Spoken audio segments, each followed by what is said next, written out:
जय गुरुदेव। मेरा यार बुल्ले शाह भाग 23 से आगे।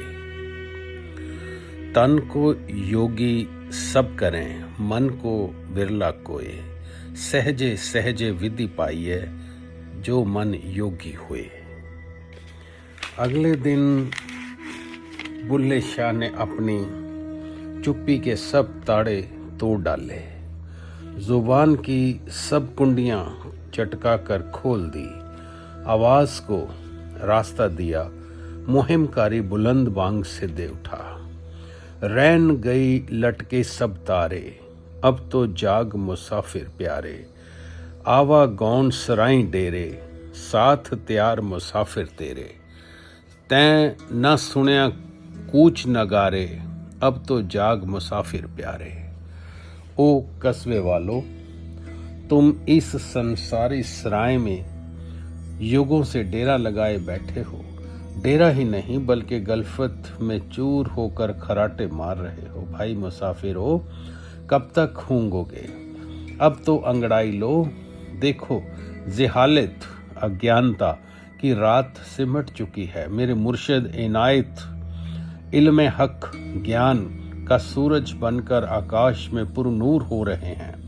गौर से सुनो। अरे तुम्हें सुनता क्यों नहीं? अर्श से फर्श तक कूच के नगाड़े बज रहे हैं। सराय की फानी दरो दीवार लांदने की तैयारी करो। करना ही है तो अगले सफर के लिए कुछ माल सबाब इकट्ठा करो। खोल अखीं उठ बहु पिकारे, बहु मिकारे, अब तो जाग मुसाफिर प्यारे।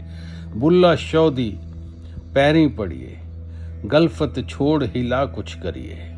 ओ कस्बे वालों, गलफत छोड़ो, आंखें खोलो, उठो जागो और मेरे मौला इनायत की दहलीज का बोसा लो, चूमो, उनके कदमों की राह लो। क्योंकि तुम्हें जो खूबसूरत नजर आ रही है वो राहें तबाही के घर जा रही हैं।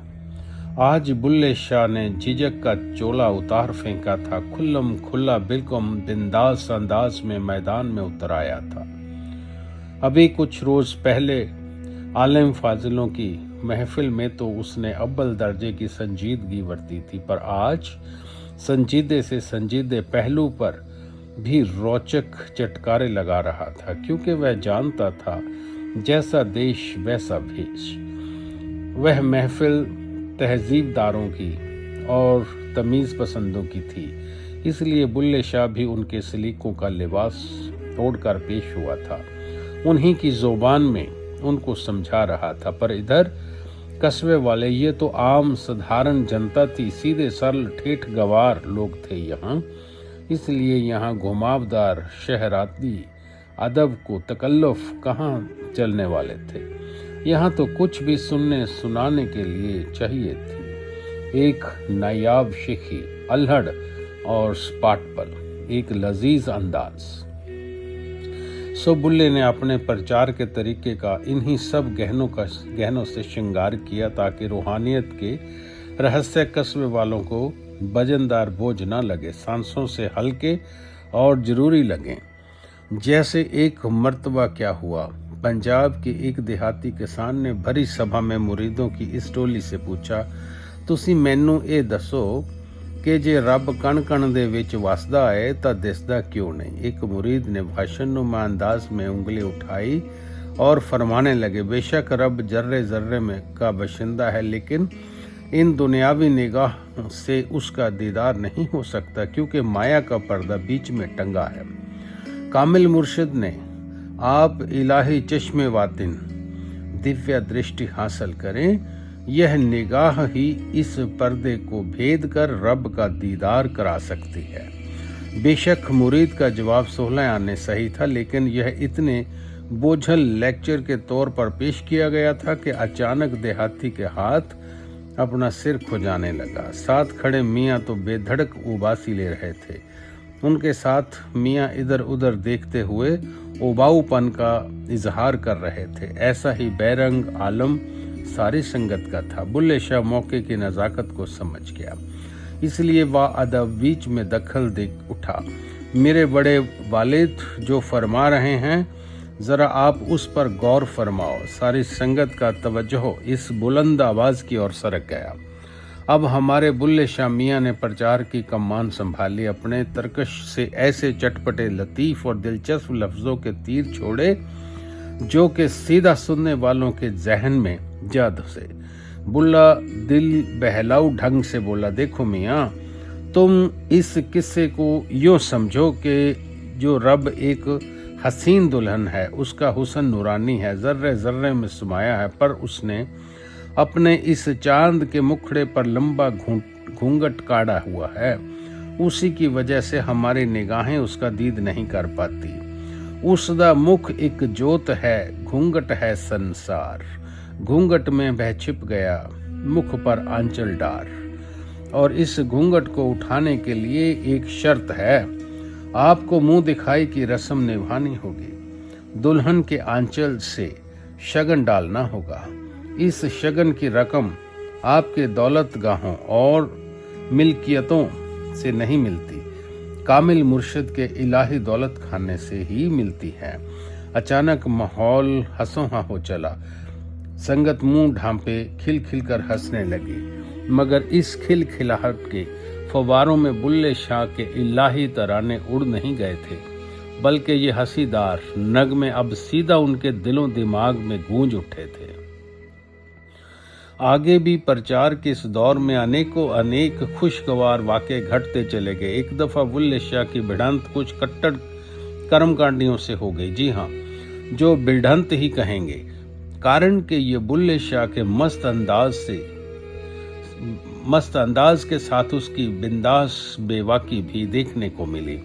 हुआ यूं कि एक स्थान पर कुछ हिंदू कस्बे वाले का एक बड़ा जमगढ़ इकट्ठा हुआ। शहनाई की धुनें बता रही थी जैसे कोई शादी हो रही हो। बुल्ले शाह ने उचक उचक कर लोगों के कंधों के ऊपर से झांका। सच में विवाह ही रचाया जा रहा था, मगर दुल्हा दुल्हन के स्थान पर लड़का लड़की नहीं थे। तुलसी माँ और शालीग्राम आसीन थे। कुछ लोग रिश्तेदार बनकर शादी की औपचारिकताएं निभा रहे थे। तुलसी के एक हरियल पौधे को लाल चुनरी ओढ़ाकर डोली चढ़ा रहे थे। बुल्ले शाह के लिए यह नजारा एकदम नया था, साथ ही हैरत और अचरज भरा भी। बुल्ले शाह का शोकरा मन ताली पीट पीट कर लोटपोट हो उठा। उसकी आंखों में गजब सी शरारत नाचने लगी। दूसरे मुरीदों को पक्का पता चल गया कि बुल्ले शाह मस्खरी भरी चुटकुली लेने ही वाला है, किसी मजाकिया दिल लगी का या छेड़खानी पर उतारू है। मगर ये चुहल तूफानी रुख भी ले सकती है, मजहबी उबाल जब वल्वा बनकर सामने भी आ सकती है। इसलिए उन्होंने बुल्ले शाह का हाथ दबाकर आंखों ही आंखों में खिसक जाने की मिन्नत की। इधर बुल्ले शाह के भीतरी गुदगुदाहट अपनी इंतहा पर थी, इसलिए अब कुछ नहीं हो सकता था, लगाम नहीं लगाई जा सकती थी। आखिर वह जोरदार कह का बनकर फूट ही पड़ी। भाव भीने माहौल में ऐसी तजियां, हंसी, मजाकिया, ठट्ठा सभी की नजरों स्रोत पर आ गड़ी, यानी बुल्ले शाह पर। बुल्ले शाह ने झट हथेलियां जोड़ ली, बोला, गुस्ताखी माफ हो, एक बात पूछूं, आप श्री तुलसी जी को माँ कहते हो ना? पलट कर उत्तर आया, हाँ, बस ये सुनना था कि बुल्ले शाह के एक जोरदार काफी गुन दे। देखो तुलसी मात बगाई, सालग रामी संग परनाई, बुल्ला शाह की आखन आवना, ना माता किसे ब्याइए। देखो आप तुलसी माँ का ब्याह रचा रहे हो, खुशी खुशी उन्हें डोली चढ़ा रहे हो, शालीग्राम को दूल्हा बनाया है, कोई साला बना है, कोई ससुर तो कोई जवाई। क्यों, ठीक है ना? पर मेरे भाइयों और बहनों, मैंने आज तक लोगों को अपनी बहन का तो विवाह रचाते देखा था, मगर बच्चे माँ का विवाह रचाएं, ये तजुर्बा निगाहों को पहली बार हुआ है। आज इतना ही। जय गुरु।